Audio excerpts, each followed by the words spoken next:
Catalogue d'Oiseaux by Aaron Tucker. Love for her was a heroic exercise.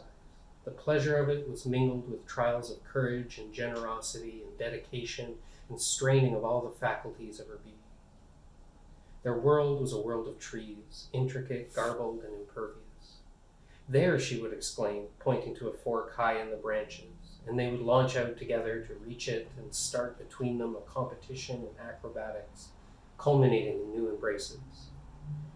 They made love suspended in the void, propping themselves or holding on to branches, she throwing herself upon him, almost flying.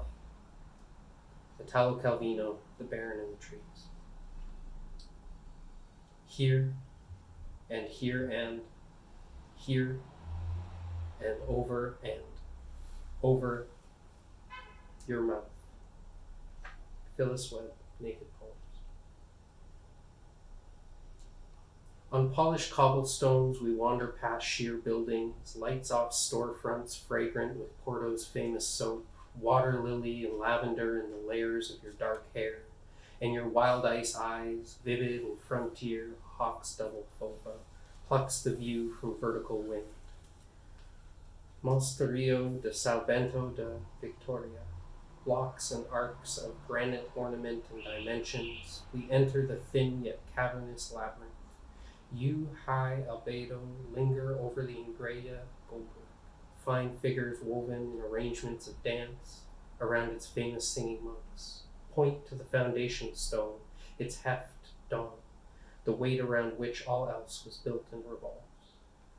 Beyond, our circumpolar view of the city slopes to the Douro River, then the mismatched orange rooftops staggered upbank. Bow-eyed, you watch a slender boat slide downstream, and I think of Pessoa and Harvest Woman's opening line. But no, she's abstract, is a bird, and in this harbor city I'm dependent on you, the water moving through me, a river vein carrying soaps and nourishment and materials for shelter. Twisting strips of streets lead to small candlelit table, wafts of fresh bakula, your photosphere against the dark clamor. We order a bottle from Argento and Bufala, the silty cream of the cheese melts into the light oil. We launch into the lunar night, full-songed among the happy trill of strangers, the mosaic of São Bento station, its clock tower hands meeting at midnight, the medieval Sé de Porto and its rose window, where 8 petals nestle into intricate stonework, bloom-stained glass across the church front. And just beyond is our shoreline-set room, its walls the rough camber of river rocks, and you wash your face, come to our bed, lilac and radiant, the lean of your neck, its texture under my lips, perfect tactility, the grain of slight goosebumps. And the Douro's melody in our pauses, you, after feather, you, small beckoning ripples, you, harvest woman, the song what makes you sing, breathe, then breathing a waterway under patient bridges. And we rest, holding each other, the movements of the day under skin and shared, rounded by currents of near sleep, your day's last words a sighing near audible poem, your head on my chest, my heartbeat in your ear. And I dream of you and a tree that flourishes serpentine, a labyrinth up through packed earth, through clay and quartz and mica, through surface soil. The trunk tapers, splits into wives that further divide, forking limbs, a bird on each, flashes of magpies, darting chickadees, a perching predatory eagle, pelicans and storks and herons and kingfishers and cranes, leaves and twigs barely visible, a tree with feathers, talons, beaks. You, a hummingbird, delicate and light-boned, in torpor, fractional heart rate, and central among the wings of the tree. Sleepy hands find the cores of our bodies radiating attraction. We become each other's moon, this neap-tide moment, a lunar solar gap, in which we, Alpha Leon and Apogee to the outside world, are in rhythm with the other's orbit. the early morning that coats the sheets and lights your forearm draped across my chest. We move closer, fingers between fingers, legs knotted as sleep haze blurs the sunlight, burns off with the room's gravity, and leaves our body weightless. Objects rotate around us, unhurried, peaceful. I revisit your talk weeks earlier on Adrian Piper's Merge, and I revisit that moment, you at once terrene and celestial, gliding down river through your arguments, the waves of your intelligence powerful and persistent. And you streamed her LED Times Square billboard, a pair of pixelated yellow faces, one background lined vertically, the other horizontally, and as the two momentarily combine, their thoughts overlap, pull apart, switch poles, horizontal becomes vertical, becomes horizontal, repeats, and echoes our own candlelight bufala, bronco, rose window in which we share a mind, sync vocals, sync orbits, sync rivers, sync wind beats, merge. And the residue of the other remains when we separate, repeat. Lying in bed with you, heliocentric, opposite to public noise, indulging the memory of taking the L into Manhattan, Waits cobble-voiced downtown train, yellow moon, soundtrack Piper's Two Faces as we wandered Avenue B, north through Alphabet City, then west, past Tompkins Square Park, autumn sycamores, delicate halos of the small lamps sparking against the sunset peeking through the branches. German words rooted in the neighborhood's subsoil by immigrants who found textile work, sewed and lined jackets, words that reverberated with the same frequency as our first day in Frankfurt, where the sluggish barges slid by like the trains of my childhood, where we sat on the bank of the Main, a beer each, long drinks of each other while the sunset reddened. You and the Main and the Durham and Times Square, flocks of voices calling to each other from the shores of the sidewalks. We anchored ourselves against the River Rhine crowd, let the looping migratory current smooth us. Across the East River's sway, we walked back across the Brooklyn Bridge. You told me P.T. Barnum marched 22 elephants across it to prove it wouldn't collapse. Laughed your laugh. You, saffron, imagining trunk to tail while the moon, gold, expanded steadily, swelled to the size of the whole night. Total moonlight that guided us to the other shore becomes sunlight spilling through our windows down to the span of the Don Luis. In the country of bridges, the bridge is more real than the shores it doth unsever, writes Pessoa. And I know my dreams and memories all arc to you, bridges made possible by understanding the compression of bedrock and how much the earth can bear, so that I might build myself towards you, the flow of your raven hair on the pillow, you solar lunar, a night in the morning. When you are a sparrow, you are immortal in this layered city, rising rooftops sunned clay orange, medieval church spires above skinny alleys to your bush homes. You eat breadcrumbs while listening to glottal human haltings, without memory, without melody, a panorama of noise. You dot between benches in an open square, the black gravel of your eyes, your prayerful beak open. But when you are a raven, only you know your wingspan. You are Archimedes, pressurized hunch, weight tensed before lifting into flight, the far below rooftops, the far below spires, darting humans, bodies shrinking to crumbs, their voices lost. You live with the grit of sparrow bones ground to powder in the grooves of your talons. A river, eternal and terrestrial, in its long path through continent to ocean, you pull the world around you like the delicate folds of sheets encircling you now, your concentration working through a problem, a hummingbird's complete control, delicate and nimble, you, fast-minded, choose flowers for symmetry and suckle taste. My lunala half, and we are two crescents arrondi.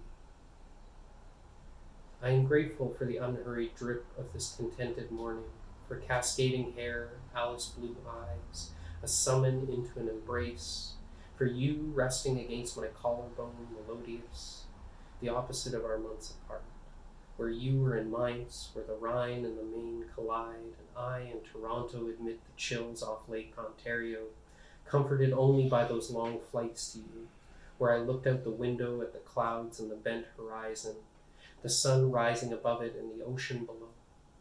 I imagined myself as a flying machine, metal feathers through the cirrostratus steady beak and span, looking down to see jetties and harbors and docks along water edges, linking to Lucy Lippard at the brickworks in Toronto as you explained the scale and gesture of her land art slides, and her talk sifted like clay through her fingers into our cupped palms. I considered my bird's eye view before returning to the final psychedelic pages of Hesse, a Mozart at a time, magic theater, declaration, the lonely protagonist whose attention lights upon a woman who transforms him into a dancer, into hypnotic jazz. I read and anticipated landing on the other shore, making my way to your upstairs apartment, your tree fort bed, you. My first visit, you took me to St. Stephen's Church at Schillerplatz. We climbed the hill as the streetcar roared by on that thin road up and curved to the church, a millennium old, the large door, small cross window above its peak hinted, azure tint barely visible. The choir window, Chagall, stained glass, a bath in pigments, Byzantine, tufts, royals, Marian, Klein, Alice, wild ice, the metal organ-coated sapphire and flickered by candlelight. And you, perfect vitimus, gestured towards your favorite window. Vines ascended leaf-shaped triple pane, bloomed 3 florals, primary red and yellow in late afternoon. Underneath, you will wash in the light of the church's blues that change shade and texture with the rotation of earth and sunlight. I remember that spectrum, underwater, ethereal, then finishing Hesse, adjusting in my plane seat, and returning to the book cover's fox-colored fur. A gift you purchased in Eliot's bookshop on Yonge Street one Sunday afternoon. That morning, in our bed, the cedar smoke from the neighboring Anishinaabe Health Toronto mingled with late autumn rain running down the window, and the drums and chants from the ceremony next door blended with the pecking of water against glass. Its rhythm matched our breathing, the clouds bent to our sleep and made themselves soothing for us. Our hands like water over each other, like cirrus or silky dreams, where we dance in a loud bar, goofily singing, your hand on the back of my neck, our bodies close in improvisation. Our waking from our co-dream caused the rain to pause, then resume when we kissed good morning. You, soft sea miss, eventually cajoled us from our bed with the promise of our favorite diner, choo-choos. The runny yolks over potatoes, toast with strawberry jam, the server overexcited that Cher and Queen Latifah were filming there next week, his hands clasped as he repeated this news. And we finished our breakfast, walked towards Cabbage Town, under umbrellas, soft patter, watery dance steps, bought lattes from Jet Fuel, milky and vapor stream, continued east, the neighborhood lined with Victorian homes, named for the poverty of its Irish settlers, who sowed their front yards with vegetables. We admired large windows into living rooms, their piano, chandeliers, elegantly painted walls. I described one of my first jobs in the city, south of here, teaching in Regent Park among the Somalian restaurants and groceries, cumin and cloves, the cab mechanics, Indigenous Health Center at Dundas, tall public housing, generic and repetitive, the smell of Turkish coffee. I spent my lunch hours walking Queen Street to the bookstore specializing in artist monographs and flipped the glossy pages, Judd and Kahlo and Matisse. One day I settled on a slim book of poetry, Le Ménager Improvisé by Guimont, before returning to my classroom of drowsy Chinese students. I had forgotten about this book until you found it last week. We read it together, you translated what my infant French concealed, and asked me to read it out loud to practice, and so, Les mondes recommencent en filant ses couleurs, haut roulé de soleil, épuisé de lumière, à chercher au vitrail de nos yeux émêlés. sa ressemblance neuve, un fouillage de toi. I struggled with my sparse vocabulary. Qu'est-ce que c'est le mot vitrage en anglais? And you replied, stained glass. Et le mot fouillage? Foliage. Foliage of stars? Oui. On our couch, while my memory flashed to my students slumbering as I talked, filling their dreams with English grammar.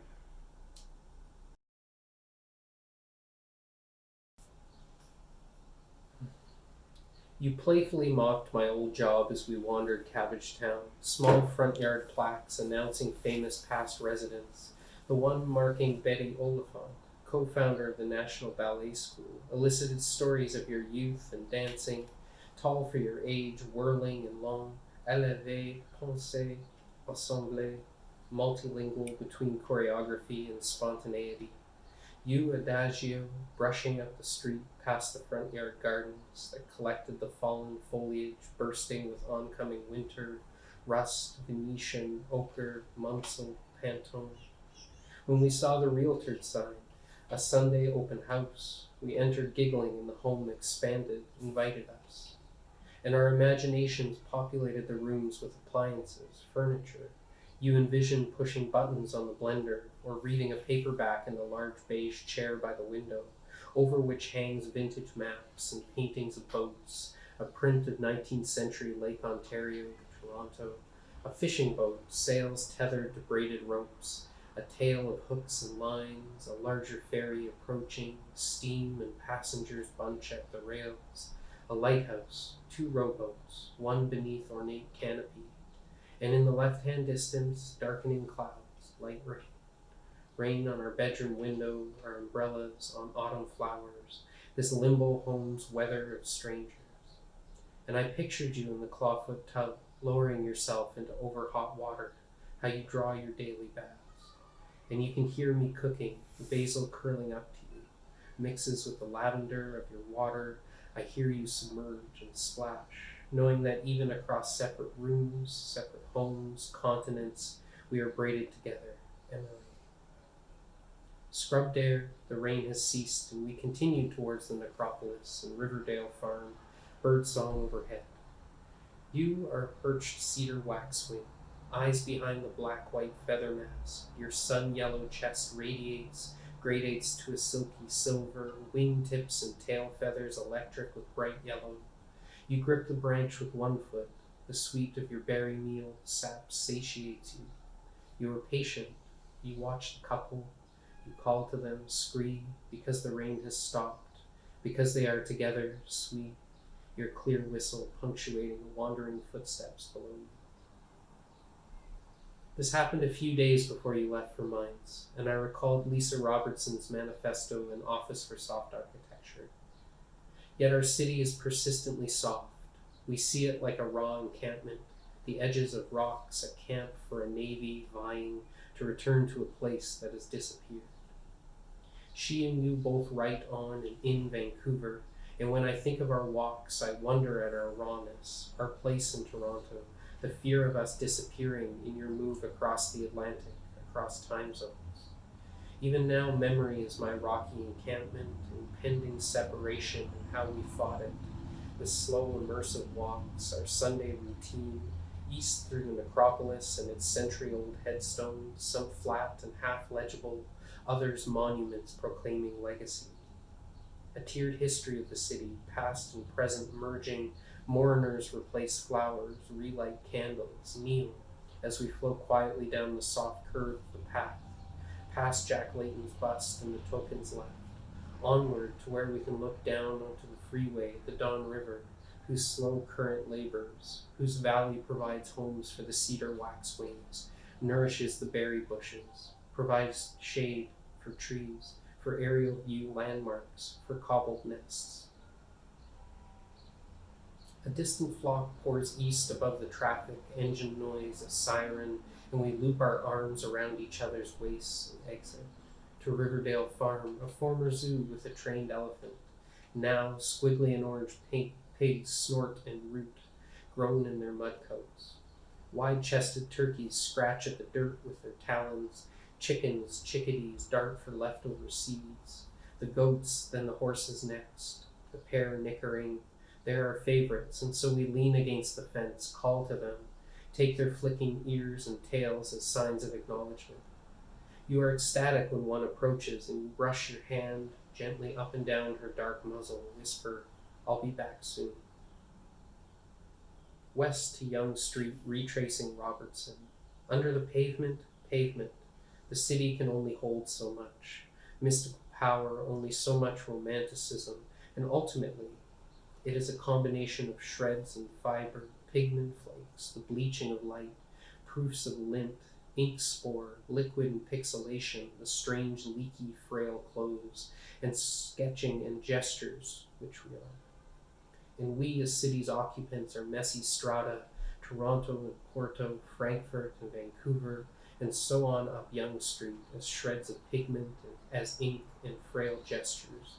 We move without immediate destination, hand in hand, mid-afternoon light on your dark hair, in your astral eyes. We stopped at Eliot's, though you tease me about the overstuffed bookshelves at home, yet you smile, indulge when I find just one more. On that day, you were on the second floor, found 2 books by Hesse, Steppenwolf and de Man, and a large monograph about Dara Birnbaum. Excitedly opened it to Technology Transformation, Wonder Woman. Black and white stills from her video piece, photos, late 70s Linda Carter in jerky animation. Sincere in a ridiculous bustier. Then another series, the frames increasingly saturated. Light bloomed from the center, rainbowed, repeated. You promised to show me the video when we got home, as the owner wrapped the novels in a brown bag, delicately taped it closed, and I agreed, holding a thick history of Berlin. The owner waved goodbye, and we left it unsaid that after 40 years, the victim of exponential taxes, Eliot's would close with us an ocean apart. Yet le monde recommence, as you call from our Porto bed to ask me to warm milk for your coffee, the mug 3/4 full, already in the microwave. It rotates as the kettle burbles, and I peel us a ripe orange, considering that every journey towards you is balanced by one away. Your gift of that book and the attending airplane discomfort, Eliot's and Robertson, and it's not lost on me that the author and the German province he lived in nearly share a name, Hessen, and that somehow maintains a connection between our Toronto apartment, its fireplace, large deck, and high ceilings, and your apartment in Mainz-Castel. After Eliot's, we watched Carter in a pantsuit on YouTube spin, explode as if to transform, but looped back to her original pose. A phoenix denied her rebirth. A trapped woman, you said sadly, and I understood why you had to leave for a time. You, Nova, Lodestar, despite the absence, an acute ubiquitous missing of our other half that we filled with WhatsApp messages, phone calls, watching Netflix across a 6-hour time difference, commenting on the other's social media, our digital bodies substituting for the corporeal, bearing voices and tones. The shimmering vision of meeting again makes the red-eye flights thrilling and the trains to you lighter and faster, though our last days together are always submerged in past tense as we live inside memories forming around us. You are a cedar waxwing, luminous and startling, nesting and trilling along the Don River, carrying shreds of leaves and lint and branches, twine. You watch over necropolis neighbor graves and a pair of horses. You make your home along the water where the best berries grow. But when the chill of oncoming snow descends, the trees barren, you migrate south, join tens, hundreds, thousands, find your own kind and formation over Iowa's oceans of harvest, over expressways, Kansas City, Wichita, and Tulsa. Your flock rests on telephone poles, silhouetted against sunset. Perhaps for a season in Laredo, you build from shreds of agave spores, turtleweed, light buffalo grass. You do not migrate to breed or settle, but for nourishment. And so, while some of your flock continue north, following the expanse of exotic fruiting plants to Whitehorse, you return to the Don River, re-nest at your river home. I oscillate between Toronto and Castell, Ontario and Hessen. We are 6 hours apart or share the same second, tidal gravity.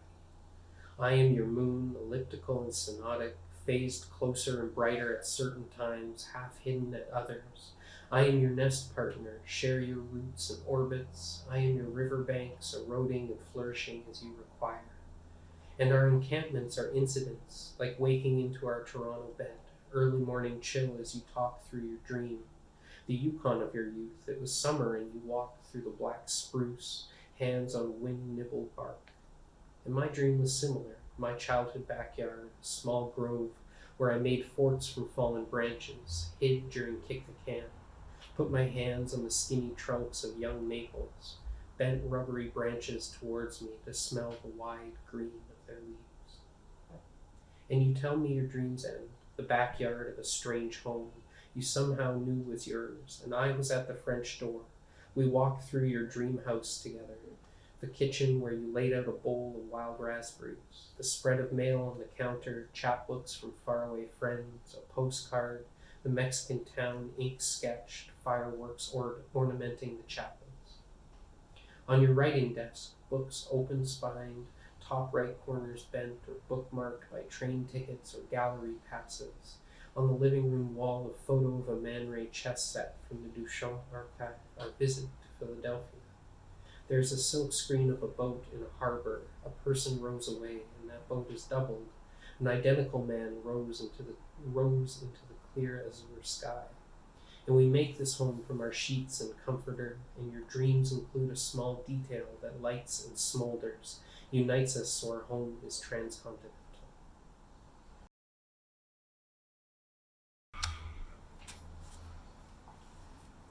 The microwave chimes, I remove the mug and add coffee. You're propped up, your undersheet contours, the profile of your cheeks and chin against the smooth rock walls, against the sounds of Porto. You read to me that the Proto-Celtics settled here in 300 BC, sailed in as shipbuilders, coastal seawater in their blood. At their funerals, the bodies were buried with their boats, holding the object they wished to carry across the Styx. I would keep the small piece of rose quartz you gave me, and let the rest spill from the bow of my coffin boat, and return to minerals, become strata or gemstones, foundation for a future city. You, Kyanite, tell me they found such graves in Porto, among the squalling gulls and long-beaked sandpipers, the metal of the boat frame, lithic materials, a longsword, ceramic shards artfully arranged, and at the center, a star-shaped moonstone. You sip from your steaming coffee, suggest we walk the river edge, past the makeshift altars that sneak into the city's corners, speckled with wooden crosses and figurines and candles and long glass jars. Hold each other where the Douro bends, shelter from the heat and humidity by hiding in the shady web of steep streets that lead to the water.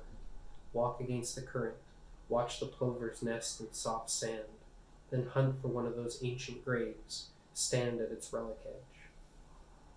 And this city, sunlight and ocean warped, bright and cloudless, is so different from the grey of Germany. Not better, but a contrast to the months in your Mainz-Castell neighborhood, in mild winter under constant overcast. It was New Year's Eve, Sylvester, named for the death date of a pope. The sunset shore, mauve clouds, pinks descended into infernal reds and yellows. The archway of bare plane trees, whose thick limbs nodded, then thinned and exploded to spindle branches. You shot a short video for Instagram, sparrows in a circular dance above the river, high with the previous night's rain, cross-cut by a flock of bright green parakeets, startlingly foreign birds, now domestic. They perch in the tree outside your window. An early round moon, fuzzed but visible above the housetops, lapped at us, at Mainz's neon-draped cathedrals and silhouetted spires. Cross shore that moon poured as we held each other, where the Rhine and the white Main merge, and at midnight we stood on your balcony, under fireworks, the entire night alight, crashing, cresting, igniting into the air. Your landlord shot theirs, grinning with champagne. For over an hour the celebrations lit the night, while we toasted, kissed while the sky flashed, kissed while the country boomed happily. Earlier that evening, we relived our Christmas holidays, the dawn train portal from Frankfurt, blurring by small towns, water towers, stone church steeples, white shutters pulled tight, large windmills spinning in empty fields. Eventually, we slept in the quiet rocking car, climbing into a mountain pass, until cooler air woke us, and we cupped hands against dark glass, saw the carpet of snow sonic against the trees, their looming trunks lining the tracks. And you, Catkin, you, Alder, told me they reminded you of a fairy tale forest, where characters mark the trees, leave breadcrumb trails, but are immediately lost. As a child, you pictured yourself in their murk and menace, small against the army of thick leaves that blocked the sun, hid predatory eyes, as did the Yukon forests you grew up near, black spruce and pine, boreal and sprawling. The previous millennium, the Tan Poichan and the Kwalin Dun lived on the land, depended on its wildlife and flora, portaged birch bark canoes and traded beadworks and fish among the fantastic creatures that had once roamed, camelids and mammoths and simodons and steep bison and dire wolves. You told me Germans love the Yukon for its mythic nature, your childhood populated with tourists arriving in helicopters and shooting off on snowmobiles, trekking into the forest, confidently disappearing on cross-country skis into that darkness. In Germany, as anywhere, it's impossible to put history aside, to ignore the rifles at airports and police stationed outside the synagogue, the monuments to post-war occupation, the American soldiers from the nearby base who slid into the Tex-Mex restaurant in Mainz. Our bus to Wiesbaden passed the long tall fences, low buildings squatting still, the military base quarantined from surrounding cattle fields. Mainz, the birthplace of Gutenberg and the printing press, grew exponentially with industry, swallowed metals, belched smoke, its rail lines and river harbors anchored production and were leveled by wartime raids and white phosphorus destruction. The skeletal remains of St. Christoph's Church remain open-air to the flora of starlight. When we pass it, heading to our bus stop after grocery shopping, you ask me to imagine my home decimated, undergoing the heavy work of replacing each stone, each beam, each door, each window.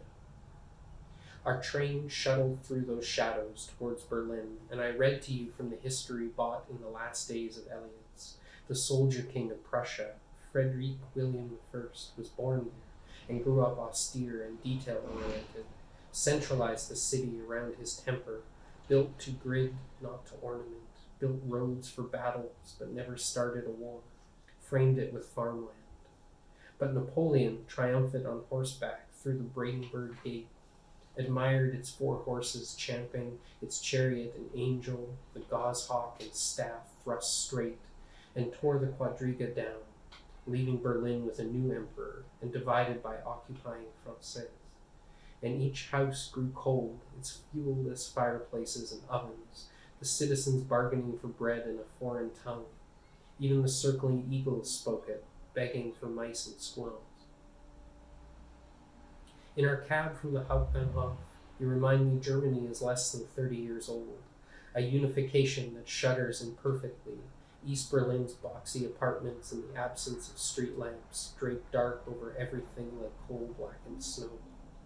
The streets bear the marks of talons and incisors that linger in AFD commercials and election posters, echo the strides of SA through the streets, into homes, a forest of young angry men along the Linden, and those left skeletal and war-worn among the timber of debris.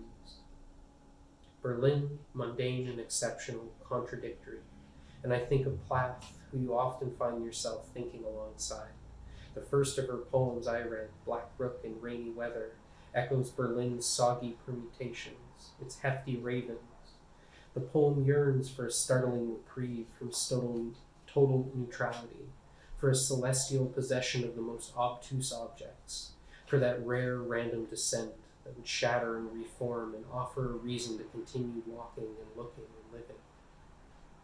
Through the poem's downpour, I picture you reading it for the first time, your facial expressions through each stanza emerging from its torrential weather with a similar desire for the flicker of an angel's majestic wingspan, a light beyond light.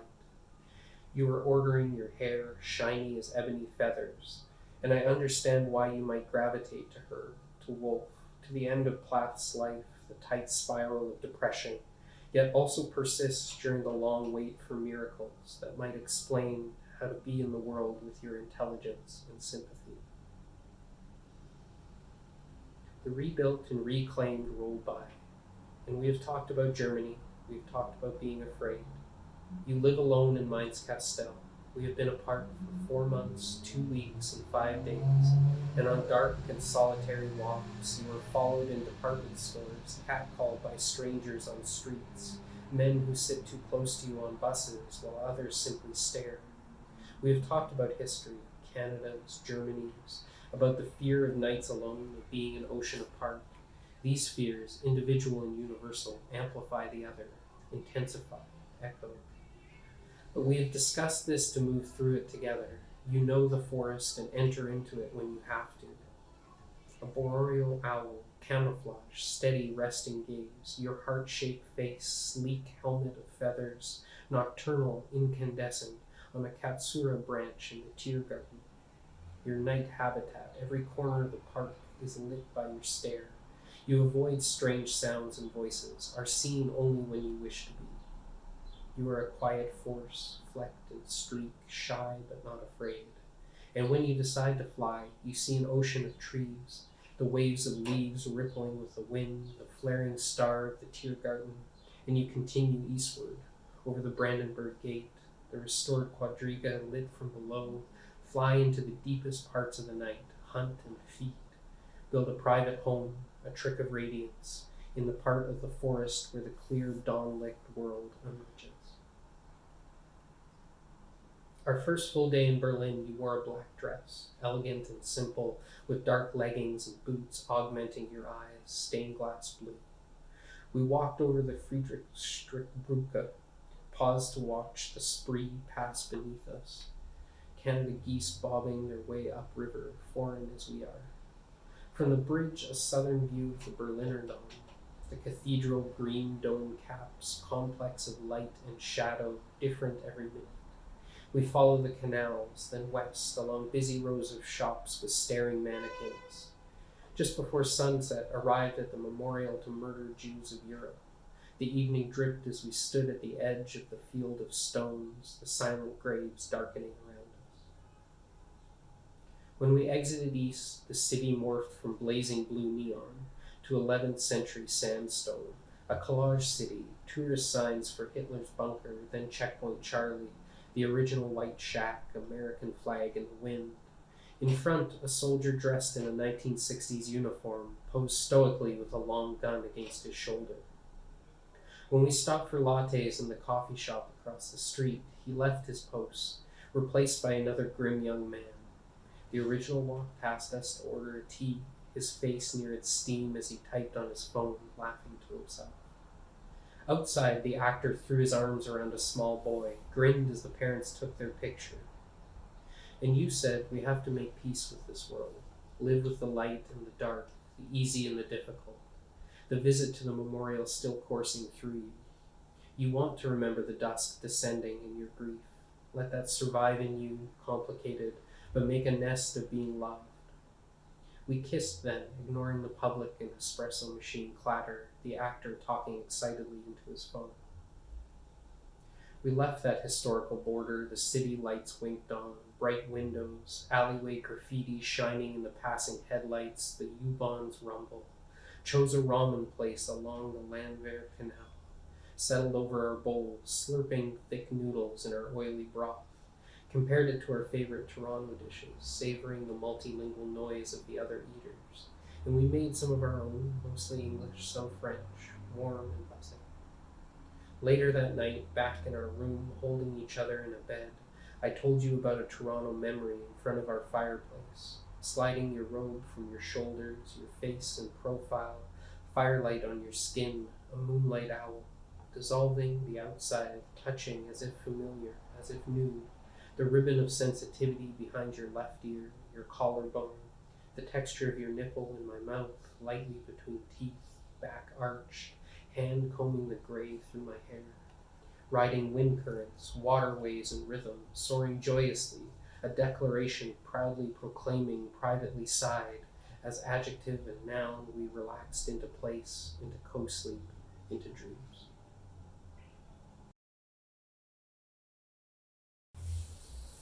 We spend days in Berlin following the streets, winding pasta around our forks, eating pastries from the bakery near the hotel, drinking coffee with Milch, dressing and admiring each other. We watch a trio of kestrels hunt, a blaze of beige wing feathers in sharp dives, ascending with squirming masses and beaks as they fly off. You identified the larger females. They track their prey with ultraviolet vision to follow urine trails, super evolutionary, hovering on the slightest wind as if levitating. We walk through lush greens, alongside a quiet pack of buildings, under moss and near rain, joked about the constant German drizzle that paints vegetation in cracks of sidewalks and buildings, that lingers in puddles. A man puts out his trash, a woman walks a small poodle, light rain against a window, symphonic, in step with our pace, until we reach a louder intersection, the next louder still, while we waited for the lights to cross. Hauptbahnhof behind us, and opposite, the Hamburger Bahnhof, symmetrical flanking towers, white and regal, former terminus, culmination of rail networks. Inside its promenade, its cavernous center and bellowing trains echo in the gallery quiet. And in that empty space, you are tiny under metal arches, joined dozens of feet above remnants of utility, where they become aesthetics, pristine and giant. I catch up to you, thinking we must appear nearly swallowed by the expanse, making for the exit in a simulated subway station, pale green tiles, replicated graffiti, an impossibly long hallway. Globe lights, an optical illusion as if created by mirrors, doorways to open white cubes where we searched for Jeff Wall's work. One of your first essay described his lightbox photo, an overflowing suitcase in the rain, and how his photos are both staged event and impossible recreation. We found Stan Douglas's pieces from Suspiria, algorithmically recombined narration juxtaposing Grimm's with CCTV. Stills show the cameras he used, two at a distance, lens on lens, meta photos set in shadow while white light arcs over the surrounding brick. We stepped through a curtain into dark, watched the neon green specters underscored by synths, obvious bites, heat map bodies retain human shapes but lit in unnatural gradations. Afterwards, larger installations, one after another, one room entirely blank and dark. Martin Creed's work number 270, and we stood in its exact center, closed our eyes, waited, the absence of objects, of frames, of cases, of pedestals, of screens, waited, breathed, continued. To the deliberate filth of Paul McCarthy, uncanny Christmas mannequins dressed in red and green stripes, then smeared with chocolate. You, blazing in place, pillar of light bones and heat, took a selfie. This one is my favorite, the profane almost shit on almost bodies arranged as if in an Old Navy commercial, abject and joyful. At the end of that elongated hallway, Bruce Naumann's Room with My Soul left out, room that does not care. We could see our breath in its sparse metal shipping container, interior surveillance lighting, grates underfoot, subterranean pathways, claustrophobic terror, stripped of human personality, made into the flatness of bureaucratic systems. We talked through this unease, remembering Philadelphia and the Art Museum's archives, wandering through Duchamp's papers, delighting in his thin, casual handwriting, pen barely touching the surface. And we sat legs touching, studied past exhibition catalogs and handbills, black and white photo of Man-Ray's chess set, geometrically pristine. And the bride stripped bare by her bachelor's even hung in the middle of the room so we could look through from either side, The cracking web, the light, the timid 9 bachelors, the powerful bride. Finally, a temps donné, its private view through the large wooden door. You went first, gasped, left, and returned for another look. And when it was my turn, I marveled too, at the splayed woman, pinprick lights, and shifting rural backdrop, an unreal peep show, his last piece, shuttered in his studio until death. Although a week from its official opening, we snuck into the Naumann exhibit, a video of him walking, 7 versions partitioned and stacked. He is in his early 70s, his body harsh, hitching and contrapposto, you explained, a classical Greek sculptural position, his hips jumbled, exaggerations, fragmented, arms above his head, his torso traveled in opposite direction. Pacing forward, then back, titled Contrapposto Studies 1 through 7, a reaction to his earlier walk with Contrapposto, beside it, on a small TV, a piece that he made when he was in his late 20s. There is a catwalk, slink, the fluid swing of youth, of swagger and boldness. The pieces remind us of the gaps between our past and present bodies. Before we met, you were a studio artist, a parliamentary page. Before that, battled the deep snow of the Yukon, a child bursting, a young woman raving, fluorescent, ecstatic. While I was in the Okanagan, orchards, highways along lakes, intense quiet. Before we met, we were both married. We have loved others. We have traveled without each other. We are a set of stacked, counterposed memories that have culminated in our home, in front of our fireplace in Toronto, snow cascading. Tall glasses of oaky Chardonnay shiftingly flamed. You, relaxed and gleaming, your fingers delicate glassware, feather shine. Gould's 1955 Goldberg variations in the background. Astounding articulation, a 22-year-old virtuoso, not rushed but at his limits, testing and demanding, echoing the confidence of our younger bodies. He re-recorded the opening aria nearly 24 times, and at 50 in 1981, his last recording revisited Bach's composition. This version is 12 minutes longer, the piece stretched by the body's slow contrapposto.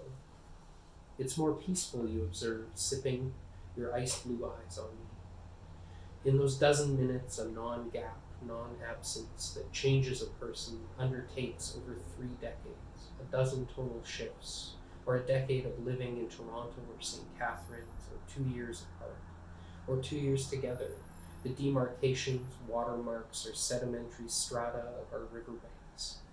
And I can see how you have remade me, pulled the ill-fitting and moth-eaten clothes of my past into firelight.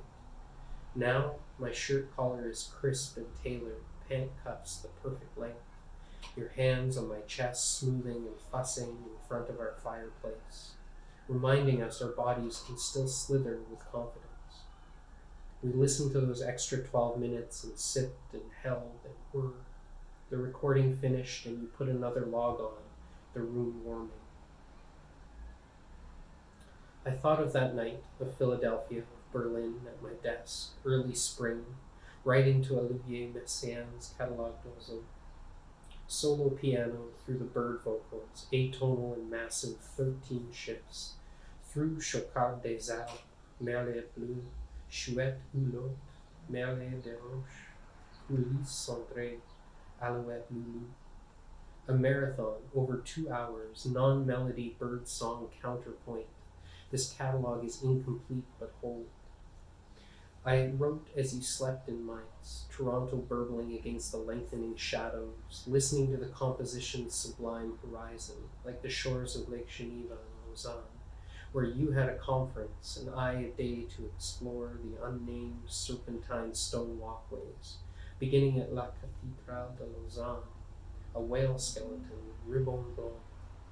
I looked over the uneven roofs that eroded down to the lake, reading the Paul Brossard's Mauve Desert, New Mexico inside Switzerland.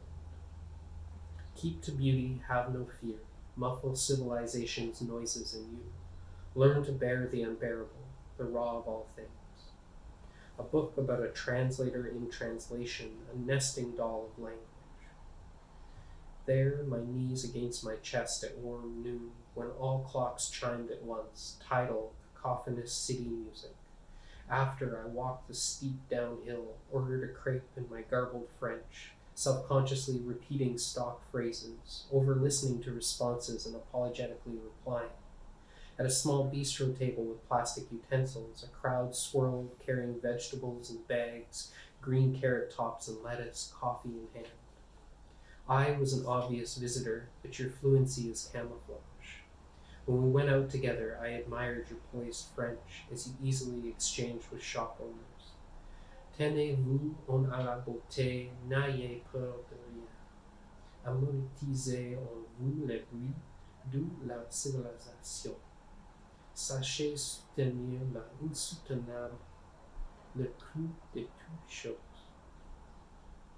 I cut across the square up the uneven stairs to the Palais de Nuit, to the top floor, the rotunda connecting two museum spaces, long glass cases of taxidermy birds, predators posed on driftwood over labels and staring back, imperial eagles next to buzzards, roosters, pheasants, small turtle doves, and peacocks, followed by seafowl, 10 ducks, a half-dozen pelicans, brown and white, next to condors that lumbered even in death, a Goliath heron, a long-billed sandpiper, hopo, 2 flamingos, their necks in a heart. Then, towering jabiru, stiff-legged marabou, beside cranes, hook-billed ibis, alongside dual-chrome penguins, smaller stations on the walls for hummingbirds pinned like delicate bugs, streaked parakeets, cartoonish toucans, wasp nests, rodier, a name without English translation, its tiered blue plumage captured in diving precision, multiple hornbills, the birds growing stranger, mythic, untranslatable colors, raw of things, a case labeled combattant, filled with owl after owl, uncanny in their unblinky assessments, one posed with its talons sunk into a squirming wolf cub, wings spread in menace, chest expanding, but dead, conquered by the noise of civilization. Thinking of Messiaen, his loving and living composition, and your French to the server, fluent instrumentalist, a jackdaw, who others might mistake for a crow, in neglecting the gradations of your dark plumage that lightens to the tips of your wings, darkens to the wedge of your beak. A jackdaw among makeshift Lausanne markets, tables piled with cords that snake to electronics, winding between atlases next to children's books, next to colored prints of city buildings, Swiss history, signature, and you eye each, imagining how it will fit between the 2 tallest buildings where you have built your nest home. Scraps of fabric wound between utensils, receipts, newspaper, a TV, 2 chairs, pebbles, a table leg, straw, leaves, branches, a frog skeleton, the feathers of other lesser birds. You wander the market until you find a small altarpiece, wooden, 3 parts, red and gold glinting. The Madonna holds a child in each segment. Opportunistic, a thief at heart, you imagine yourself stealing it while a man has his back turned, flying off. Instead, he turns, greets you, bonjour, and you barter. Comment vas-tu? Bien, bien. Combien? 15 francs. Non. 12 francs? Non, merci. 10 francs. Ah. And he wraps it in stiff paper, tapes it closed, waves goodbye as you rise airborne, over countries and oceans, across time zones and rivers, return to our bed or outside my Toronto window, listening to the uneven piano. You are a swan on Lake Geneva's harbor, across from Mont Blanc's jagged visage. You bend your slender neck towards an offering in a child's hand. You are a thrush nesting in the conservatory at Allen Gardens, across from our Toronto apartment. You flit between wide leaves of exotic plants, their light green veins, the bright blooms, creeping shrubs. You are a jackdaw on our apartment's window ledge, watching as I write to you while listening to Messiaen's piece, as performed by his wife, Yvonne Lauride, in collaboration, imagining him composing with her straight back in mind, her fingers spanning, migrating between each bird, the pieces tailored to her body so only she can play it perfectly. And when she performs it, it is the only music ever written. It seals the couple, the music a bridge between two shores. Your poem, Deep Blue, written after Anansi Su. Deep Blue, I can see why this is the name for the void, lack. It is not a love poem, it bites the fingers. You argue against defining and imposing architectures, colonizing the vulnerable topologies, the bad habits of so many men. Drawing on your life, your youth, your womanhood, a shatter, a splintering, this is an opening, not a lack, a gap. The negation of absence to reclaim notes and gestures, scraps and words that converge at Suzanne Phillips' installation, mid-hallway of the Hamburger Bahnhof. War-damaged musical instruments, speakers dangle and amplify the restored clapterhorn, alto saxophone, clairflute, trumpet, mangled for decades, dented and bent off key, restored to clarity but bearing war weight and individual fingerprints, dirt, particles, piano, atoms, minuscule memories replayed in the contemporary, next to ghostly compositions, some played nearby, others further away, over fields, but never a complete symphony or movement, fragments strung in an open room around us, over us, inside us. We stayed at the gallery until closing, exited into the early morning shades, but paused as Dan Flavin's blue neon transformed the building's white facade into a shifting lake, a rippling surface surrounded by weeds and rushes. And I asked you to pose there, backlit, the contours of your face barely visible, a cobalt aura around you, soft as light filtered through stained glass, as feathers. And later in bed you proclaimed the photo as one of your favorites, its shadows shrouding you such that only someone who has seen you in the dark would know it was you. Someone who knows the angles of your cheeks and chin from moonlit walks home, the quiet motions of late night conversations, when you ask me to close my eyes, tell me what I see when I look into my interior dark. I imagine your lips parted slightly in whisper, your hand reaching for my face, my skin anticipating breath or touch or phrase, symmetry. And you fell asleep that night, our last in Berlin, your head on my chest, your seashell ear lulled by heartbeat, you washed ashore. We held each other, forgetting we had to pack, drifted across dreams, partly memories, of looking out the plane window and descending into Philadelphia, into Porto, into Geneva, into Paris, into Frankfurt, woke in the solitude of early morning. We patiently found all the tender places. I focused on that spot behind your left ear, shiver-inducing, our bodies at the same frequency, music underneath, a refrain whose measures are the width of a wrist, slope of breast to stomach, ear to collarbone.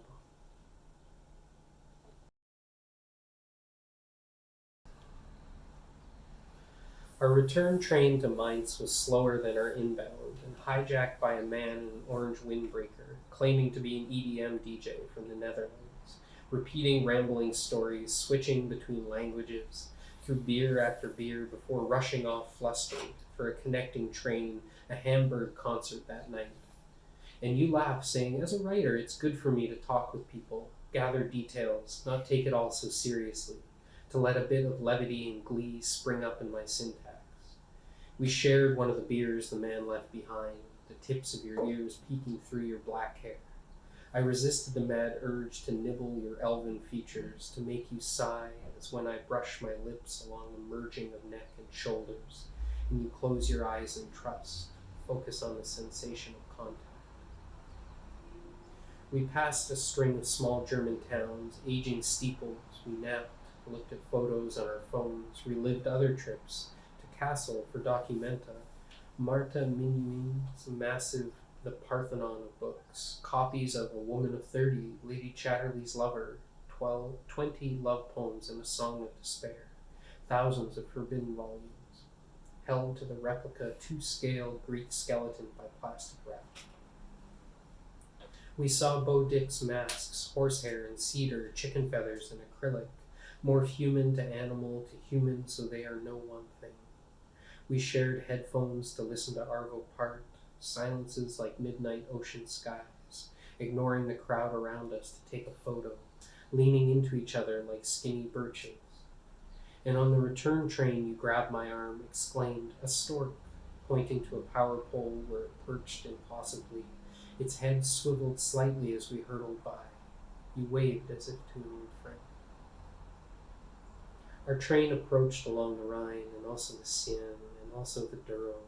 We followed the Main, riparian at times, and above a sharp V of bright green ring-necked parrots, lime green plumage, blood-red beak, and long tail feathers, you among them, wild and conquering in aerodynamic blaze, prismatic, chatoyant.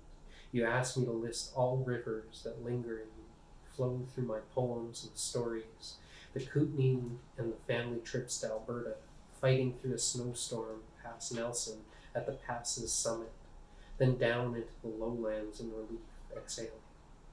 The Columbia River near Revelstoke, visiting the nearby game farm, ice cream dripping down my fist, smell of sawdust and cattle and chicken. And the Main and the Rhine mimic the North and South Thompson, scrub of near desert climbing dusty hills, mauve against maize-colored dirt. Only months ago we drove that highway route from Vancouver, wrinkled our noses against the pulp mill smell. You recognize the landscape from Sheila Watson's The Double Hook, the heated dust of each page, stone bottom of drying creek, burnt grass, the brush, rain-starved until the storm breaks, the raw skin of the sky drawn over them like a sack, hard gusts that swirled in the valley, broken branches on neighborhood lawns, battered roof shingles. We both missed the storms of our childhoods, skies split and pouring. The rain swung down the mouth of the valley like a web, strand added to strand, sheet lightning, then thunder. And I searched the skies for low rumbling clouds as I drove, checked the rear view horizon, no strong tailwinds, saw the valley ahead as you saw it, and thanked you.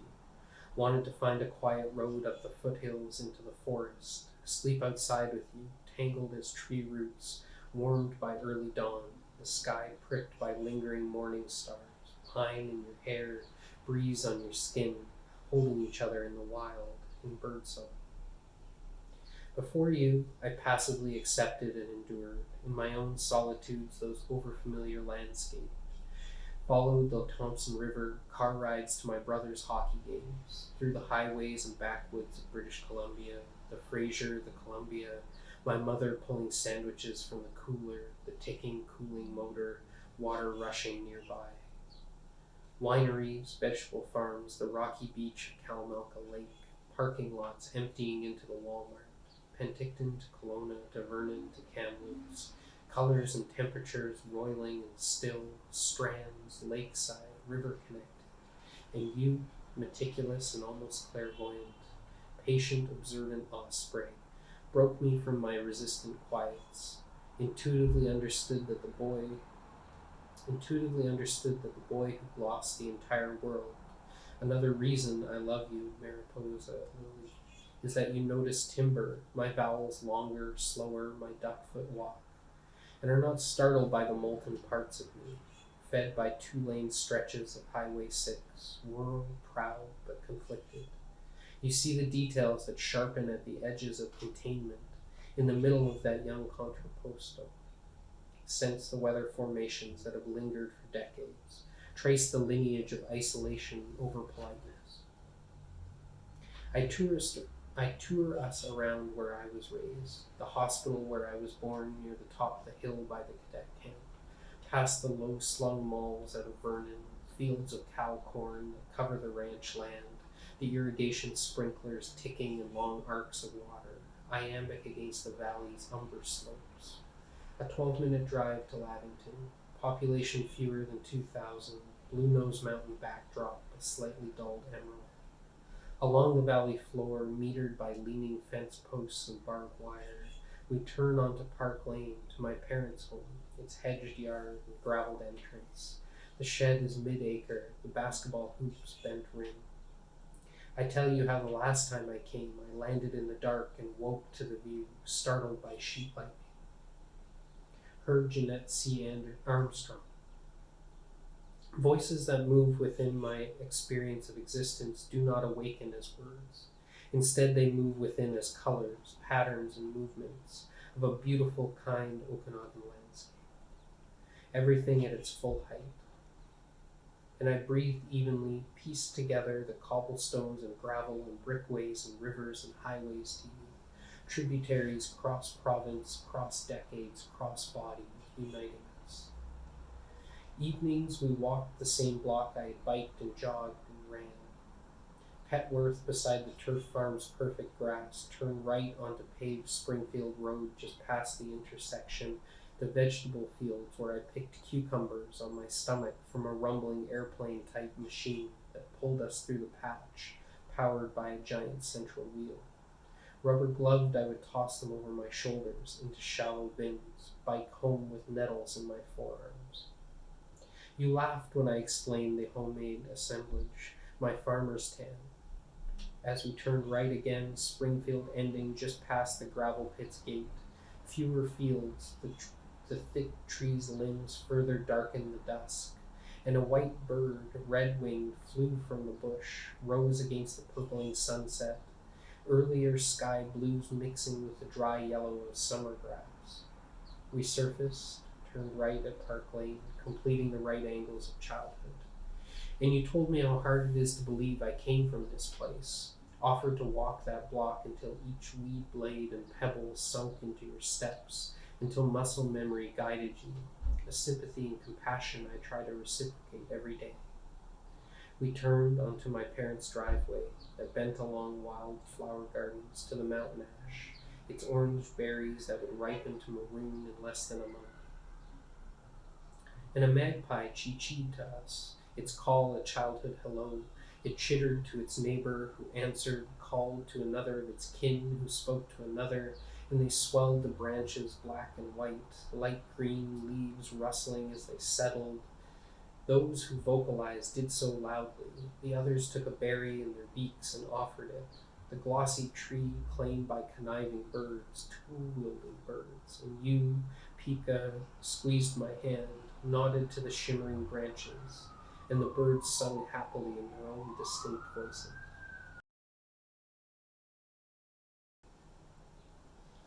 In the time before I knew you, I looked for you.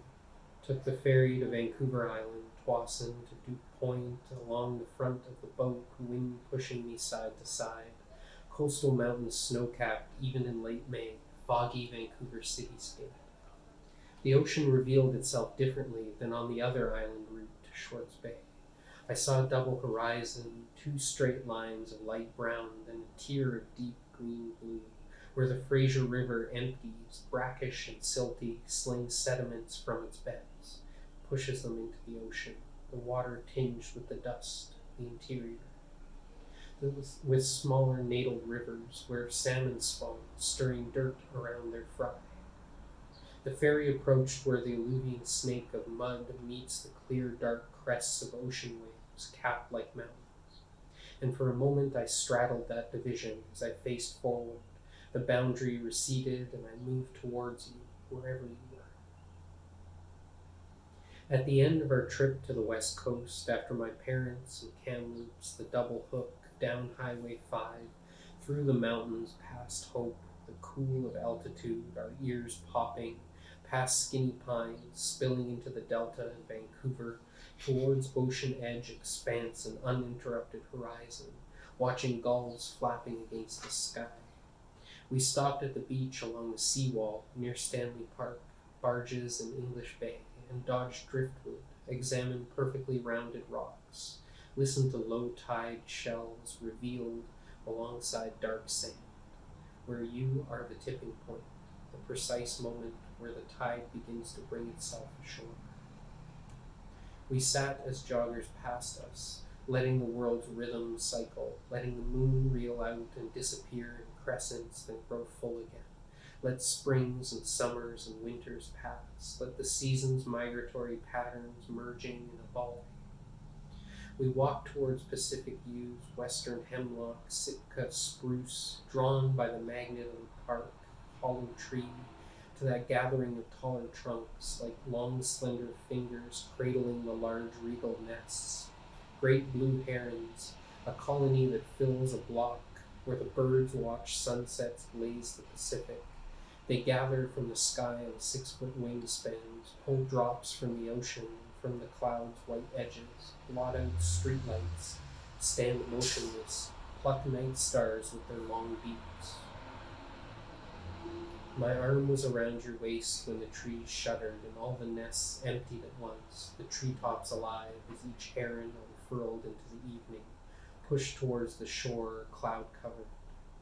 You, aviary, light bone, wind taken, celebrated as they waved to us, and we followed them, tracked them against the sky shapes. Thank you. Wow. Beautiful. Beautiful. Thank you to both of you.